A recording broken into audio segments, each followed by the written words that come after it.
Hello and welcome. I'm Apostle Felicia, very executive pastor of a new church, and I'm excited to kick off a brand new season of a new perspective with you.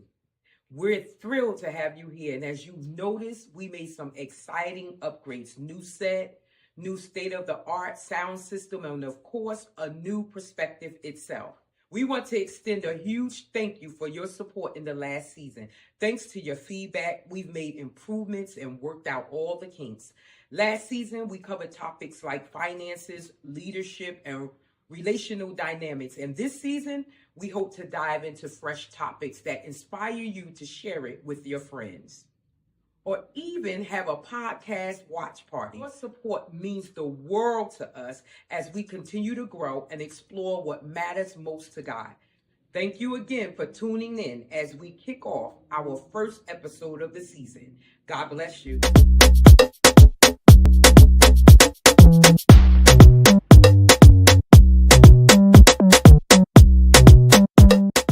Hey everybody, welcome to A New Perspective. I am your host today, Elder Tequila, and to my right is Elder Pharaoh. Elder Pharaoh, affectionately known as EP, as we like to call him.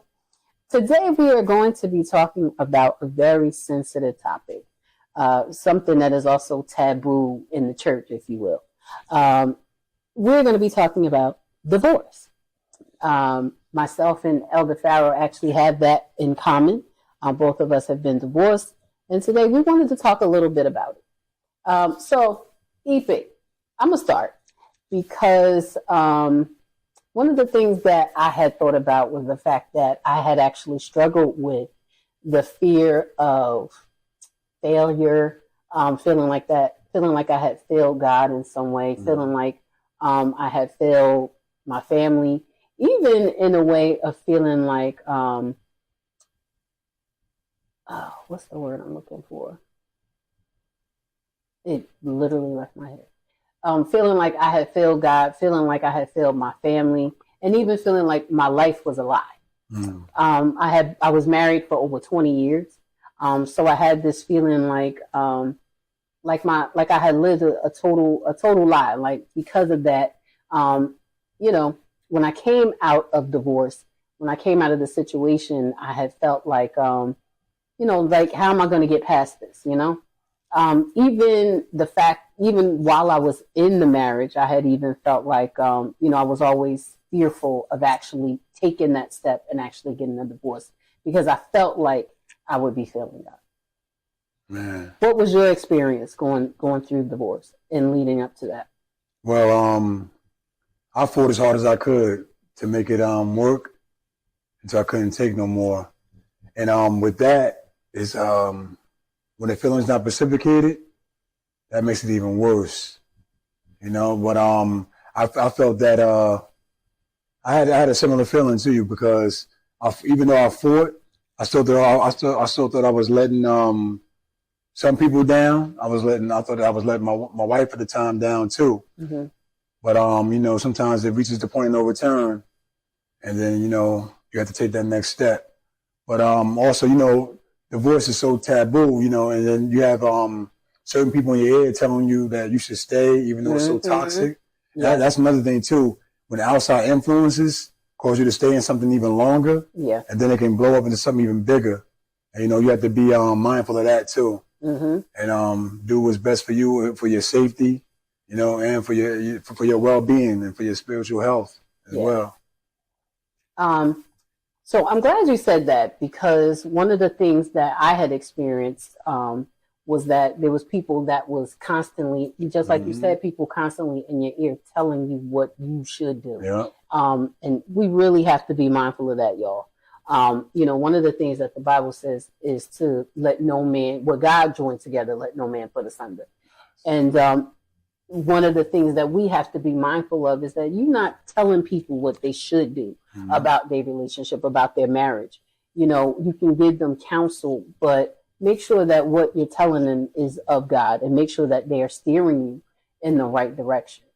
For real. And that's why it's so important not to have, a lot of friends in your business. Mm-hmm. Like people that's, I would say that people that's not giving you godly counsel and sound counsel, you should have in your business, because like just say you telling your friends all your business, and the next thing you know, you end up sticking together. And now they're looking at your spouse like all this animosity towards them, and you're still together, you know? So it's like, keep people out of your business, and especially like when you're confused about if you want to leave or not, you know, you really have to trust God in making every decision that you make, because it's very important. God put it together. You know, he ordained marriage, you know, and even if he didn't actually per se put it together, but you took the step and made it. You made that vow. You made the decision, you made the vow. So you might as well go to him and for all direction and all instruction too. Yeah. That's the problem. I like what you say right there, because I think that we sometimes can take scripture out of context. Yeah.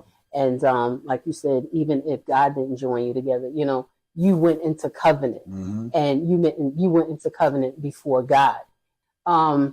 One of the things I don't believe that the church doesn't believe that that what's the word I want to say? God doesn't put together every marriage. And I think the church has a hard time believing that. And I think they look at it as every marriage was ordained by God. You know what I mean? Yeah. And, you know, but they have a hard time with believing that, you know, God didn't ordain that. Yeah. Yeah. You know, a lot of times it just be us. Exactly. This is what we saw. This is what we wanted to do. And we went into covenant. We went into relationship with that. So. And that's what happened to me. Like in the beginning, I just wanted to be saved. I just wanted to live right. And, I was yearning for more of the Lord. And, you know, with that, you know, I was told, you know, there's no courting. You know, people don't wait forever to get married, you know. And then sometimes you really don't know people. And then you take that step. You know, I got married in 5 months. Yeah. You know, I didn't really know too much about her. But I took that step, and then next thing you know, you have an argument, and you're like, whoa, where this come from? You know what I'm saying? Like, you know, but like that's why it's important to take your time, you know, and let God lead you in every direction, because you know people have past hurt, past trauma, people been abused, and you know we have what we call generational curses. A lot of things, you know, a lot of ways we grew up, and you know you have to know the mental health. All of that is in the bloodline, so we have to really know who we are dealing with. Exactly. And that's one of the things that, you know, we don't really think about those things, you know, all the time. I will say a lot of times we don't think of those things, or at least I know I did not. So two things you said right there made me think of myself. You know, before I got married, I think my thing was I just want to be right in the eyesight of God, right? And so the thing that I thought about was I just didn't want to be outside the will of God. But that meant I didn't want to keep having sex outside of marriage. So I really was just looking at it as that. Like, I just didn't want to be wrong in God's eyes. You know what I mean? So I just knew that I wanted to be married. I just wanted to. And in my mind, I thought I was pleasing him. Like, I need to be married. I can't keep fornicating. I know I just can't keep having sex outside of marriage. So I'm just going to marry him. He seemed like he come from good stock. He worked real hard. I won't be out on the street. So, you know, everything else came secondary. I didn't look at, you know, his traditions. I didn't ask about the culture of his family. I didn't ask about, you know, his, you know, even though I knew what happened, like in certain instances, in my mind, I wasn't taking it as these things could be perpetuated down the line. And we don't think about those things, how those things will affect us and then affect the rest of our bloodline. Yeah. And it's something you said too. It made me like we have to take our time, seek counsel, and you know, get to know each other. You know, get to know each other. You know, like, and be open and honest. That's a problem too. Like too many people like that's another thing too. Like going into marriage with shame. You know what I'm saying, from your past, like things that happen to you don't want to talk about. But it's healthy to talk about those things, because then you can make a conscious decision, you know? You know what I'm saying? A decision if you want to take this next step or not. Because if you've been, okay, like let's say somebody's been, you know, molested when they were younger. And then you touch them a certain way and they're like cramping up on you, like you don't know what's going on. You're like, what did I do? Yeah. And they got an attitude with you now, and it's like you trying to make them feel better, but nothing's working. And now you find out something happened, and you're like, whoa, like, where did this come from? So like we have to be very careful on what we choose to partake in, you know. And I think by having open and honest dialogue and, you know, during the dating period, it will allow somebody the opportunity to make a real informed decision about where this relationship is going. Like, is this somebody that I really should have in my life? Exactly. Is this person going to be able to sustain me down the line? Yeah. You know, is this person going to be able to cover me? Can we really grow together? Or is this something that I even want to deal with? If they start telling you a lot of their issues and stuff, you know, I could pray for you, but I don't believe that this is for my life. I don't believe that you should be a part of my life in this manner. Maybe they're meant to be your friend. Maybe you are meant to minister to them, but maybe they're not for you to marry. It's okay for us to be selective. Exactly. And I think a lot of times we get in our minds that, you know, well, they in church and they this, or, you know, they good peoples, and we think that that's enough. But we really have to make sure that we are really, you know, being selective about who we allow to, who we go into covenant with. Yeah. And Elder, you made a very good point, because if you look online and you got all these all these influences out there, and they're teaching people like you know, young people coming up, you know, like, don't tell nobody your secrets, be rock hard, be stoic, you know what I'm saying, stuff like that. And just you know, it's like a sign of weakness if you tell your spouse something about you, because she might look at you a certain way, or he might look at you a certain way, or, you know, they might end up leaving you or using that for ammo against you. But, you know, in marriage, we need to build each other up. You know, it shouldn't be, you shouldn't come into a marriage with secrets, because with secrets are the enemies there too. Oh, you know? And then that's, you know, you down in a whole other rabbit hole, you know? So it's like, when you go into covenant with somebody, it should be, they should know your weaknesses, your strengths, so they can help build. That's what the marriage is for, because you are one flesh. Yes. You should be helping each other build. Like, you shouldn't be tearing each other down with what you know. You know what I'm saying? And using that in a fight. Wait till you get into a fight. Oh, yeah, this happening. You know what I'm saying? Or whatever the case may be. Like, seriously, like, we really have to learn from, like, you really have to dabble in the word. You have to stay in the word, man. The word of God will set you straight when it comes to marriage, you know? And I will say this, because you just said something really good right there. One of the things you have to ask yourself, and I know we're talking about kind of like before marriage, but I think because we come out of marriage and we were on the other side of it, we're able to look back and see some things in hindsight of, you know, what went wrong, you know, what really happened, and how did I get into this place? You know, why did I get married? Okay, you have to ask yourself, why am I doing this? You know, am I doing this because I don't want to be lonely anymore? Am I getting married because I want to be able to have sex without, you know, feeling like I'm going to go to hell? You know, or is it because I'm looking for somebody to support me financially?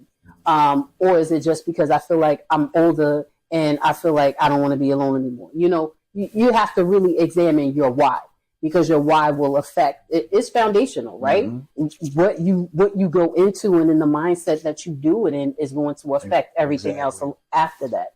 So I feel like we have come to a place where we're able to look back and be like, oh, this is how I ended up in this place, and this is how I ended up in that place. So it caused us to make certain decisions, and maybe even affected our decisions during our marriages, if I may. So you said something that made me think of asking the question, can I build with this person? Is this something, are we able to build something? Are we able to build together? Or is he only able to see me to a certain point and then that's it? You know what I mean? Yes. I think that's something really that we would really have to examine. Are we able to build together? Yeah. Am I making sense? Yes, you are. Because most of, like, besides infidelity, most divorces are done because of money.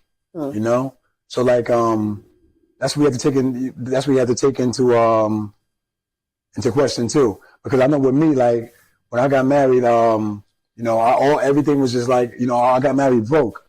So then, you know, it was a real strain on the marriage, and that was like a big cause of me, because I had to take accountability too. Like, you know, I was all, you know, like so caught up in on what she did, and is the reason why I left. But I have played a big part in this too. Accountability is key. Yeah. So I had to look back at myself and see where I went wrong.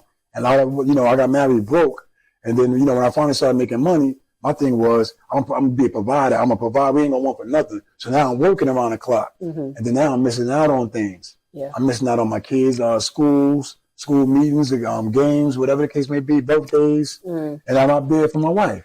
Yeah. And then, you know, when things start happening, I wasn't even home to rectify the situation. I'll be there, you know, to be a help. You know what I'm saying? So it's like, you know, chasing money or not having enough money. You know what I'm saying? Like, you have to look at that too, because that can make somebody like, you know what? Why am I even in this? And we always broke. Why am I even in this if I can't, you know what I'm saying, provide for myself? Like, I could, you know, what's the number one saying? I can be bad by myself, you know? So it's like, and that gives people opportunity to start questioning things and then end up leaving, you know? And it's, we really have to be mindful of that too, you know? Yeah. You know, one of the things that you just said was really good. And would you say that you had made making money your God? Oh, yes, definitely. Almost like you had, almost like you had made money, like making money like your God. Yeah. Yeah. But when I thought I was doing the right thing for my family, and that thing, and the same thing I was chasing, it didn't keep me together. Yeah. It brought us farther apart in the long run, you know? And one of the things, so it's almost like I had, my situation was flip-flop, whereas I had an issue with submission. And I have had issues with rebellion. So I had issues with authority. So it was almost like I went to work because it was almost like I was saying, like, you're not going to have rule over me. And y'all, men want to be respected. They need to feel like they are respected in their home. So there were times where it felt like I disrespected him using my money or using the fact that I could do for myself. And like, almost like sometimes making him feel like I need you for one thing. That's it. Anything else outside of that, I could do for myself. Yep. Now, what man want to stay in a relationship like that? What man is going to want to open up to you? What man is going to want to draw closer to you if you always make him feel like you don't need him? Or if you make him feel like he's not wanted except for one thing. You know what I mean? Yeah. And so that's one of the things that I had learned. And I feel like that created, even if it was an unspoken separation from my part, not even speaking about him, but almost like a separation on my part in my own heart, because I had drew a line. It was like I had drew a line and saying, like, I'm doing nothing else. Like I just need you to do this. So when he fails to do that, it's like I keep adding up the strikes. Like every time you fail to do what I asked you to do, because now I feel like I had the upper hand. Because now I feel like I'm the one that's in authority because I make more money. You know what I mean? Yeah. So even if he didn't notice it, I knew it. And it's only the fact that I'm outside of that. Now I can look back and be like, ooh, I was a hot mess. It's funny you said that too, because now this is flip-flopped on me. My thing was I was too passive because I came from being hot-tempered. I was emotional. And, you know, when I was younger, I didn't know how to handle my emotions, so I would flip out. So when I got saved, I said I would never go back there again. I won't be that old man. I'm gonna be a new creature. So now I'm letting just things be said to me that I would never let said before. And that causes toxicity too, because, you know, being a man, you want to be respected, you know, and a woman wants a man that's going to stand up for herself too. So my thing is, you know, I just want to be saved, and I don't want to ruffle no feathers. I don't want to argue, so I'll just be quiet, you know. And then you end up getting ran over. So now I'm not feeling respected, but I'm also not standing up for myself. And it's a way for setting up for yourself without flipping out. You know what I'm saying? But you know, but because I didn't get help with these things before and deal with this thing, I brought that into my. You know what I'm saying? I brought all this over. I made my own. I made my own. Oh man. You met your own, like your own demise. Yeah. So to speak. Wow. So yes, because the Bible speaks about us speaking up. The Bible speaks about us. It says love rejoices in the truth. Yeah. So if you can't tell the truth, like what do you really have? Like, is that really love? Is that really love that you're showing somebody? And that's one of the things that I have learned too, is that when you really love somebody, like the truth is going to cause that to bloom. Like, but if you can't be honest in that, all that's going to do is cause regression. It's going to cause fear. It's going to cause isolation, because now I feel like I can't vibe with you. Like I can't get close to you because you don't know me. And like, and that's the other thing. A person can't get to know you if you don't tell them the truth. Yeah. Because you always keeping yourself at arm's length. Man. Jesus. You really can't. So let me ask you then. Obviously you're remarried, and that's not in the place I'm in right now. But what did you have to go through to heal from, all of the stuff that you went through coming out of your first marriage, so that you made sure that you didn't bring to this marriage, to your new marriage? Really, I had to deal with me. I had to find out what was with me, because I was so hurt and devastated from what I went through that I was just pointing the finger, playing the blame game. But I had to look in the mirror and search me and ask God, listen, show me, like, and take accountability for the role that I played in it too.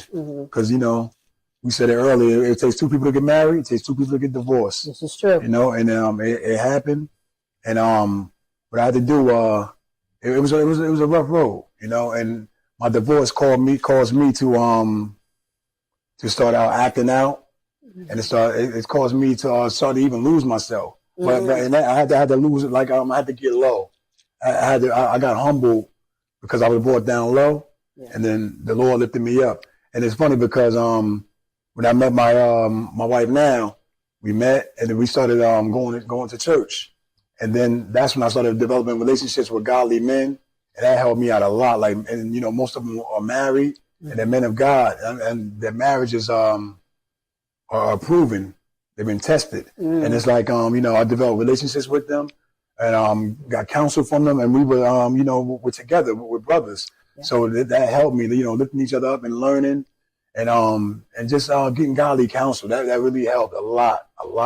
And I really wanted to make this thing work because I didn't want to go into something that had the same results, because if I go in there with all this stuff and, and then being open and honest about where I came from and where I'm at now. Because if you just and I'm making all these declarations too, or what I'm not going to do, or I'm not going to stand for this no more, I'm going to do this. No. Let God tear down all those walls you built up and let him build you back up to the man of God that you should be. And that's what I went through. But it took a lot of rebuke, a lot of instruction, and just being honest, being open.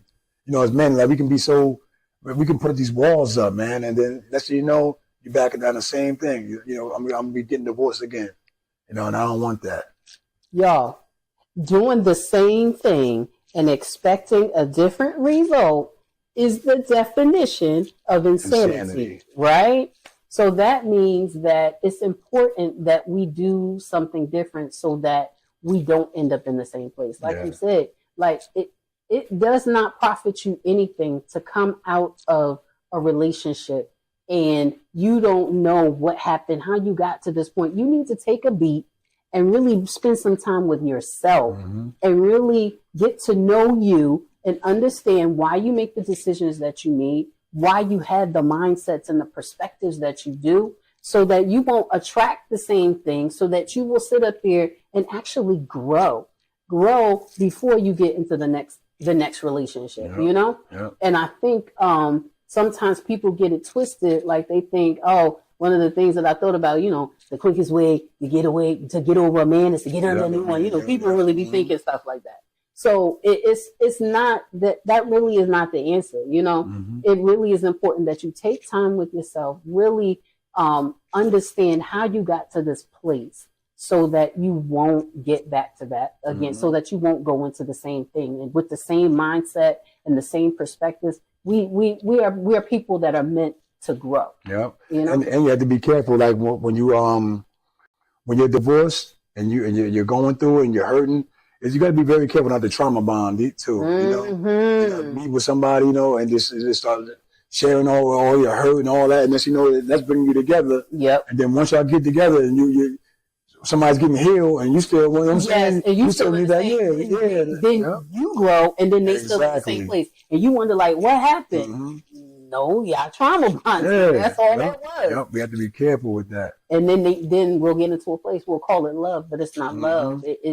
It was just trauma bonding. Yeah. That's what connected us together. Yep. And you actually need somebody to sit on the couch with, but I'm a huge advocate for Jesus and therapy. You need to have both. Therapy is really important because it's important to unpack how you feel about things and how you thinking about things so that you won't end up in the same place. Yeah. And you have to know you, because you said something earlier. You said, why do I keep meeting the same type of person? But see, because you never got you. Yeah. You never got you under wraps, you know what I'm saying? So you have to like peel off the layers to yourself, so that you can go to something new. And I wanted to say this because one of the things that I recognized about myself is that I always like to make it easy for people, like make it. I didn't like to like ruffle feathers. I didn't like to rock the boat. So okay, we're gonna go to McDonald's. I didn't want to go to McDonald's. Okay, this is what you want to do. Okay, and what I recognized is that because I didn't know my own worth, I would sit up there and not make it into a big deal, even though that's not what I really wanted. But because I was desperate for validation or desperate for attention or desperate just to be seen or just desperate just to even at the thought of being wanted, like I would accept anything. And so God helped me to realize like I needed to deal with those issues that I had with one, showing up for myself, one, being there, recognizing my own worth before I could even get into a relationship and not thinking that money validates me or accomplishments or money accomplishments. It was another thought that I had, but thinking that external thing validates me. And that's not it, Yes. So it's things that I needed to learn about myself. And I didn't realize that until I came out of the marriage. I think a lot of times we think that there is no life after divorce. Oh, man, you took the words out of my mouth. I was going to say, yes. But and we can't be afraid to have to rebuild. And, one of the things that I was so afraid of after I got my divorce was the fact that, okay, well, I had another income to fall back on. You know what I mean? Yeah. But when I got the divorce, obviously it's just me. It's me, and I had two other people that I had to worry about. But, I recognized that I had to trust God even more. Like I didn't have to live a life of excess. I didn't have to live a life of, knowing everything or knowing what the next step was. I had to live my life in faith. Yeah. And it's okay to have to rebuild. Exactly. It really is okay to rebuild, because one thing that I found is that in rebuilding, I can make the foundation stronger. The next time around, it'll be stronger. Yeah. One of the worst things you can do, and when you're going through a divorce, is say like, I'll be by myself forever. I don't care. You know what I'm saying? Like, God, God, He ordains marriage. It's okay. You know what I'm saying? People get hurt. Everything is not going to always go according to plan. Things are going to happen, and you have to be mindful of that. Like, don't just never give up on hope, on life or love. Like God, He's the God of love, man. Like He's God of forgiveness.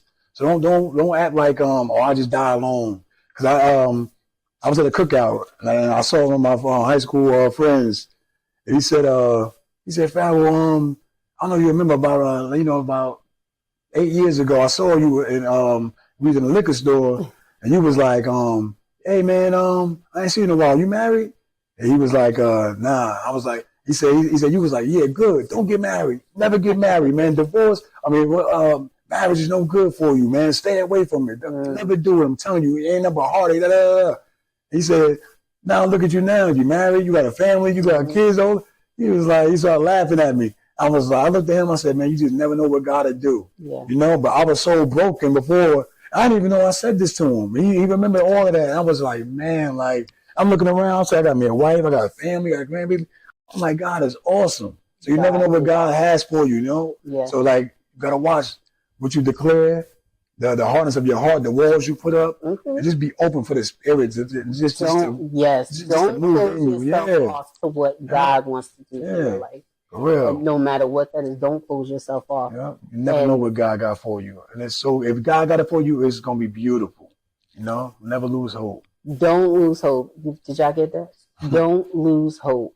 EP, one of the things that I also thought about was the importance of forgiveness after divorce. Because,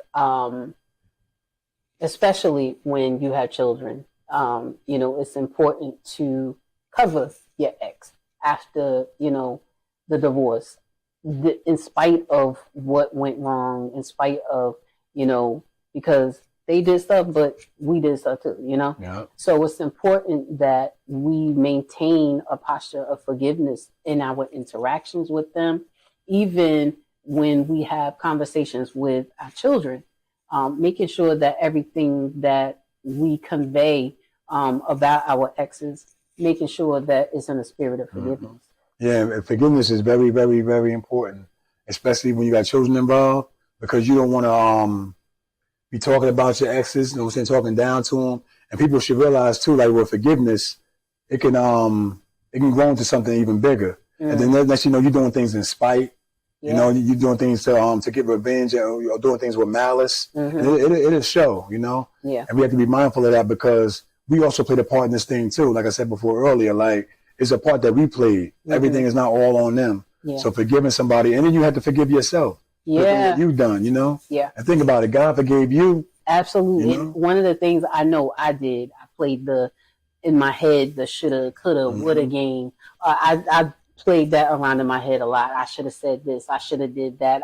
I wish I would have did this. And, so I had to come to a place where I had to just like forgive myself and say, okay, things didn't turn out the way that I thought they would or the way I thought they should, but it's where I am. So I need to, deal with that reality. And basically I had to move on, forgive myself and let it go. Yeah. And we should not, we should not take joy in seeing somebody else's hurt, and that's what forgiveness, unforgiveness will do. Yeah. Unforgiveness will have you, taking delight in seeing somebody broken, because, or hurting the way you hurt it. You know what I'm saying? Like, it shouldn't be like that.